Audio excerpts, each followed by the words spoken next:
Mahar. Maharnya itu adalah Al-Quran yang isinya sudah dihafal semua. Allahu Akbar. Gimana kameramen? Itu yang di sama apa sih, kayak Nanda Ersinta tuh apa? Beli slot ya? Ajib, nggak boleh nggak ada. Karena bangun tidur sendiri, tiba-tiba udah berdua aja gitu. Assalamualaikum, hola, hello, hola, bonjour. Nama aku Akram. Nama aku Laili Sadah. Halo, aku Mora. Perkenalkan, nama saya Teguh Yasiril Iza Moramuli. Hai, aku Dea. Hai, aku Atun. Hai, aku Pipa. Hai, aku Mary. Hai semuanya, perkenalkan nama aku Hayatun Zira. Hai, nama aku Ririn. Hai, aku Re. Halo semua, nama saya Vera Saftriana. Hai, nama aku Nanda Zura. Halo, aku Despiani Lestari Anggreni Subakti. Oke, mahar itu bukan menurut Despinya sih, kalau menurut agama, mahar itu adalah mas kawin yang diserahkan oleh laki-laki kepada perempuan di hari pernikahan.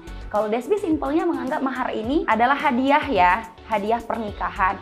Tentunya kan sebaik-baik laki-laki yang memberikan mahar terbaik kepada perempuan. Misalnya, kalau misalnya seorang laki-laki nih meminta izin nih sama sama orang tuanya.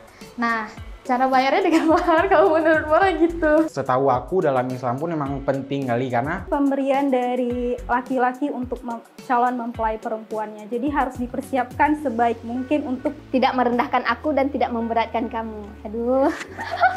Mahar.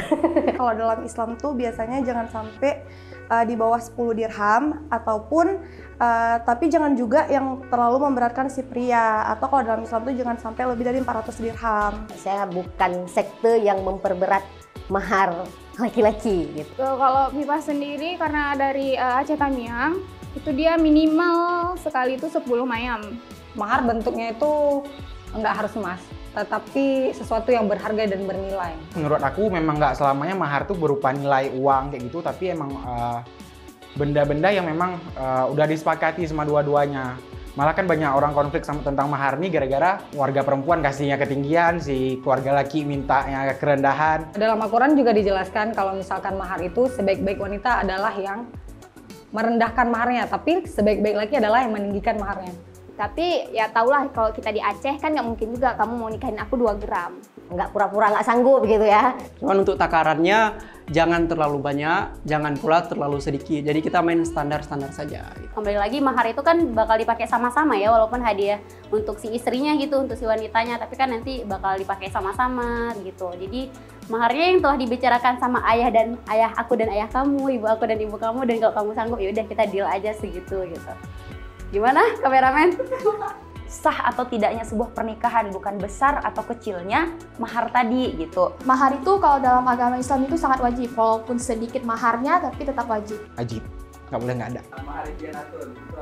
Ya, mahar berapa ya?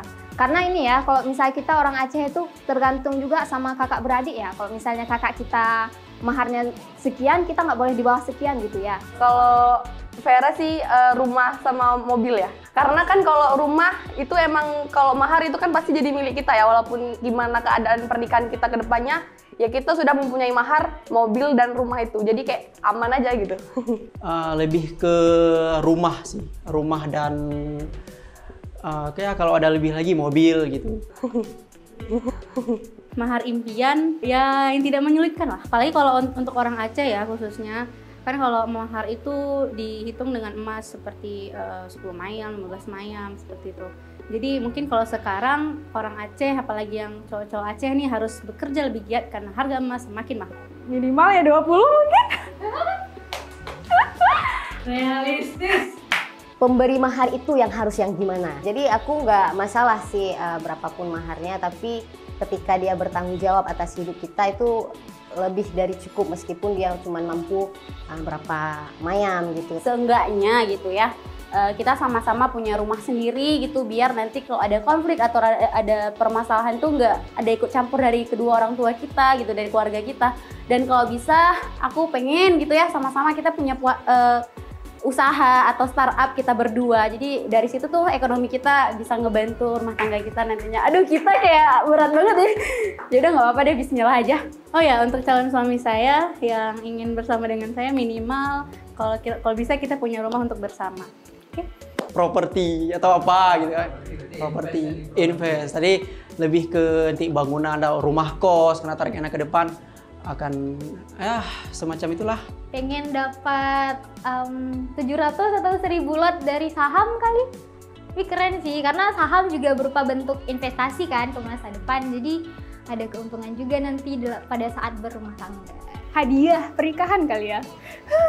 Itu album, maybe lightstick, tiket konser BTS of course gitu kan. Yang tahun depan bakal insya Allah ada konser di Jakarta gitu ya. Semoga aja bisa dan tercapai sebagai hadiah pernikahan gitu. Kalau aku standar dan ikut adat budaya keluarga tetap emas. Berapa ya? 20-an. Enggak, janganlah, nanti suamiku jual ginjal nanti kalau udah mampu. Suatu barang dia yang sangat dia pegang, yang paling sangat dia simpan dalam lemari dia, dan itu dikasih untuk Mora. Oh, berarti sesuatu yang berharga bagi yang paling berharga bagi seorang laki-laki tersebut. Dia seorang laki-laki ini nggak mau kasih untuk orang tuanya, mau kasih untuk teman-temannya. Dia emang nggak mau pinjamin, sedangkan untuk kita dia kasih untuk kita. Hal-hal yang paling berharga lah gitu. Kalau Ririn sendiri belum pernah kepikiran ya tentang kayak mahar yang Ririn pengen kayak mana atau apa. Tapi ya kayak pada umumnya yang kita lihat aja, perempuan-perempuan pada umumnya ya gitu doang, nggak pernah mikirin harus apa dikasih apa sih, belum ada kepikiran. Mahar itu adalah pertanyaan yang sulit, nggak cuma satu perempuan ya, semua perempuan pasti kalau ditanya, maharnya nanti apa sih gitu kan.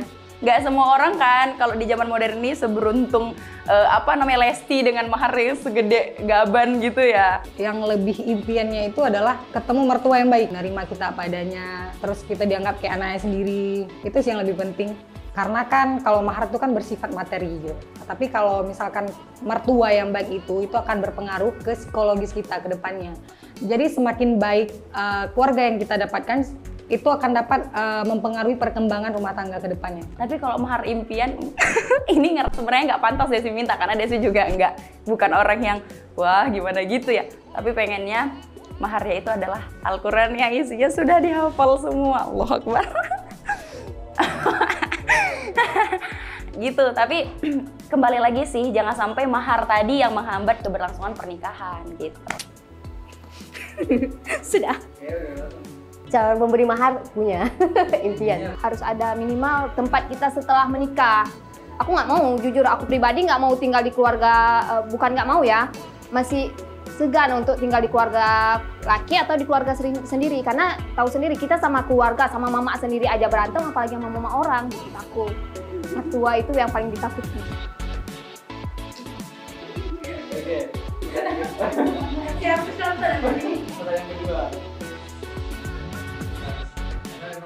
Mahar itu kedepannya kita nggak tahu ya kan, kadang kepake ataupun apa, itu kan sesuatu pemberian yang nggak lah, bangkat aja. Nggak tahu, bingung udah ngomong apa dan